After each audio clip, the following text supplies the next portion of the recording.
La Bible en un an, la 180e journée, le deuxième livre des rois, chapitre 17, verset 1 au chapitre 18, verset 12. Le livre des psaumes, chapitre 147, verset 1 à 20. Le livre des proverbes, chapitre 17, versets 21 et 22. L'épître de Paul aux Galates, chapitre 5. Versets 1 à 15. Le deuxième livre des rois, chapitre 17. La 12e année du règne d'Akaz sur Juda, Osée, le fils d'Éla, devint roi d'Israël à Samarie. Il régna 9 ans. Il fit ce qui est mal aux yeux de l'Éternel, mais pas autant que les rois d'Israël qui l'avaient précédé. Salmanasar, le roi d'Assyrie, monta contre Osée, qui lui fut asservi et lui paya un tribut. Cependant, le roi d'Assyrie découvrit qu'Osée avait conspiré contre lui en envoyant des messagers à So, le roi d'Égypte, et qui ne lui payait plus le tribut annuel. Il le fit alors enfermer et enchaîner dans une prison. En outre, le roi d'Assyrie envahit tout le pays et attaqua Samarie. Il en fit le siège pendant 3 ans. La 9e année du règne d'Osée, le roi d'Assyrie prit Samarie et exila les Israélites en Assyrie. Il les fit habiter à Calak, ainsi que sur les rives de Kabar, le fleuve de Gozan, et dans les villes des Médès. Tout cela est arrivé parce que les Israélites ont péché contre l'Éternel, leur Dieu, celui qui les avait fait sortir d'Égypte en les délivrant de l'oppression du Pharaon, du roi d'Égypte, et parce qu'ils ont craint d'autres dieux. Ils ont suivi les coutumes des nations que l'Éternel avait dépossédées devant eux, et celles que les rois d'Israël avaient établies. Les Israélites ont commis en secret des actes inadmissibles contre l'Éternel, leur Dieu. Ils se sont construits des hauts lieux dans toutes leurs villes, qu'il s'agisse de simples tours de garde ou de villes fortifiées. Ils se sont dressés des statues et des poteaux sacrés sur toute colline élevée et sous tout arbre vert. Là, sur tous les hauts lieux, ils ont brûlé des parfums comme les nations que l'Éternel avait exilées devant eux. Et ils ont eu des activités mauvaises par lesquelles ils ont irrité l'Éternel. Ils ont servi les idoles alors que l'Éternel leur avait dit « Vous ne ferez pas cela ». L'Éternel avait averti Israël et Juda par l'intermédiaire de tous ses prophètes et de tous les voyants. Il leur avait dit « Renoncez à votre mauvaise conduite et respectez mes commandements et mes prescriptions, en suivant entièrement la loi que j'ai donnée à vos ancêtres et que je vous ai envoyée par l'intermédiaire de mes serviteurs les prophètes. » Mais ils n'ont pas écouté. Ils se sont montrés réfractaires comme leurs ancêtres, qui n'avaient pas cru en l'Éternel leur Dieu. Ils ont rejeté ses prescriptions, l'alliance qu'ils avaient conclue avec leurs ancêtres et les avertissements qu'il leur avait adressés. Ils ont suivi des idoles sans consistance au point de perdre eux-mêmes toute consistance. Ils ont suivi les nations qui les entouraient et que l'Éternel leur avait défendu d'imiter. Ils ont abandonné tous les commandements de l'Éternel, leur Dieu. Ils se sont fait 2 veaux en métal fondu. Ils ont fabriqué des poteaux d'Astarté. Ils se sont prosternés devant tous les corps célestes et ils ont servi Baal. Ils ont passé leurs fils et leurs filles par le feu.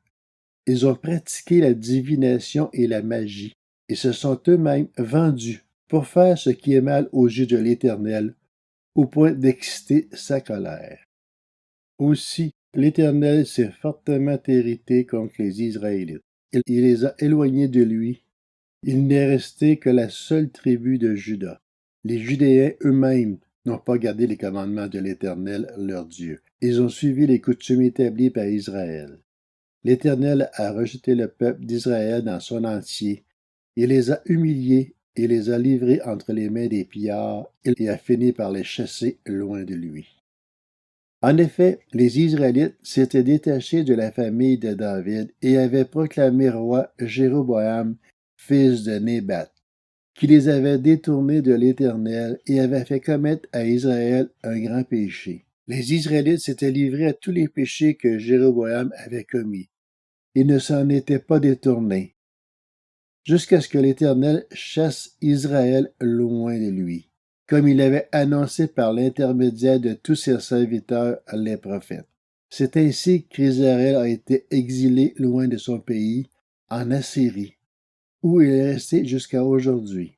Le roi d'Assyrie fit venir des gens de Babylone, de Cuta, d'Ava, d'Ama et de Sépharvaïm, et il les installa dans les villes de la Samarie à la place des Israélites. Il prit donc possession de la Samarie et habitait dans ces villes.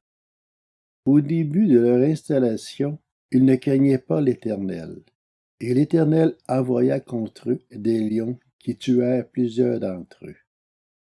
On dit au roi d'Assyrie, « Les nations que tu as exilées et installées dans les villes de la Samarie ne connaissent pas la manière d'adorer le Dieu du pays. » Et il a envoyé contre elles des lions qui les font mourir parce qu'ils ne connaissent pas la manière d'adorer le Dieu du pays.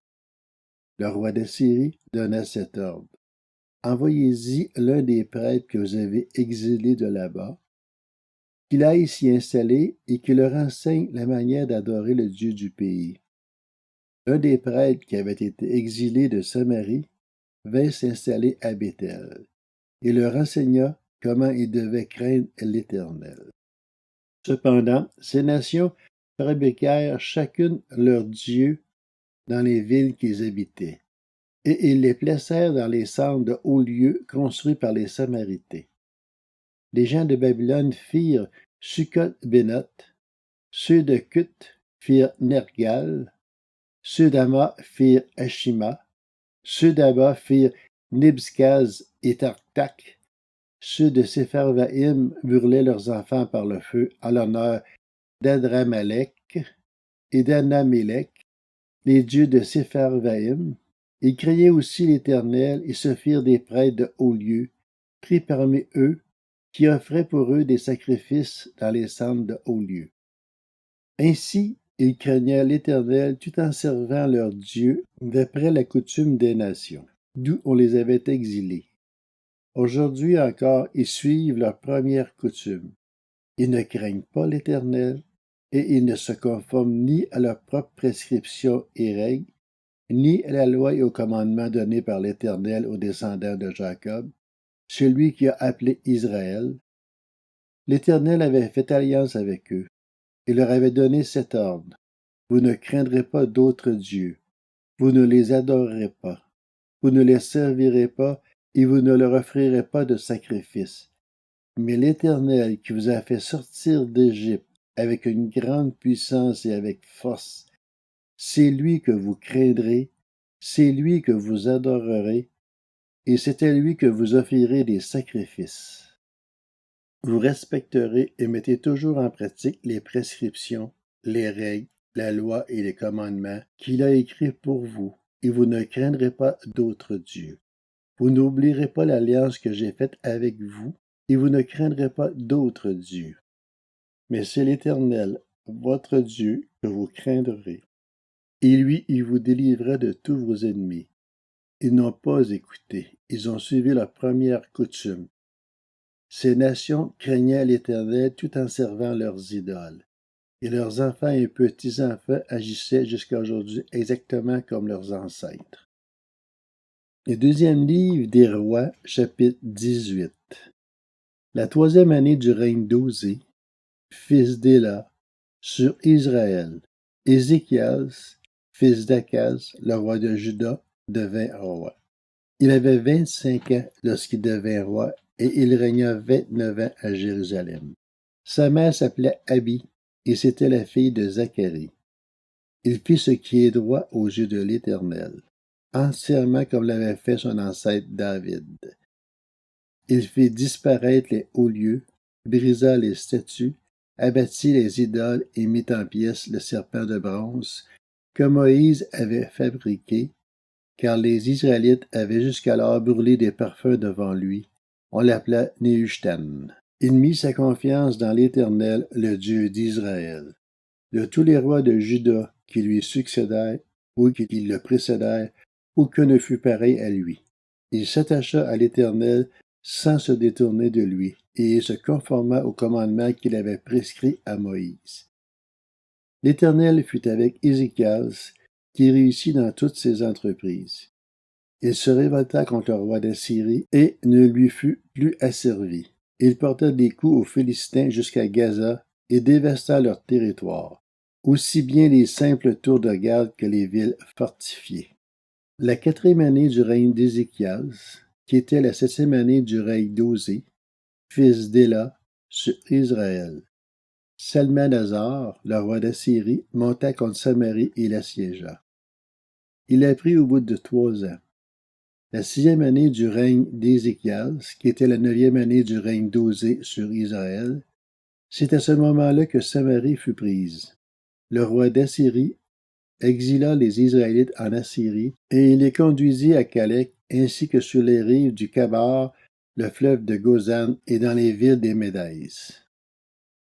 Cela arriva parce qu'ils n'avaient pas écouté l'Éternel leur Dieu et qu'ils avaient violé son alliance, parce qu'ils n'avaient pas écouté ni mis en pratique tout ce qu'avait ordonné Moïse, le serviteur de l'Éternel.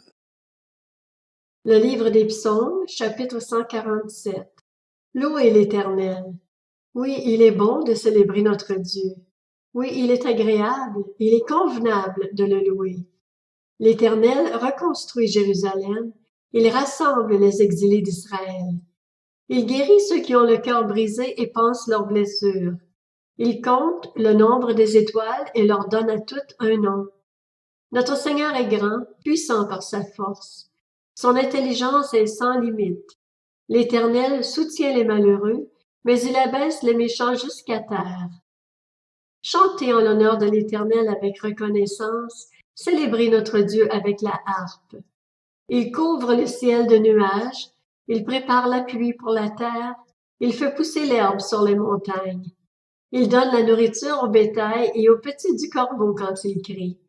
Ce n'est pas la vigueur du cheval qu'il apprécie, ce n'est pas au mollet de l'homme qu'il prend plaisir. L'Éternel prend plaisir en ceux qui le craignent, en ceux qui s'attendent à sa bonté. Jérusalem, célèbre l'Éternel. Sion, loue ton Dieu, car il renforce les verrous de tes portes.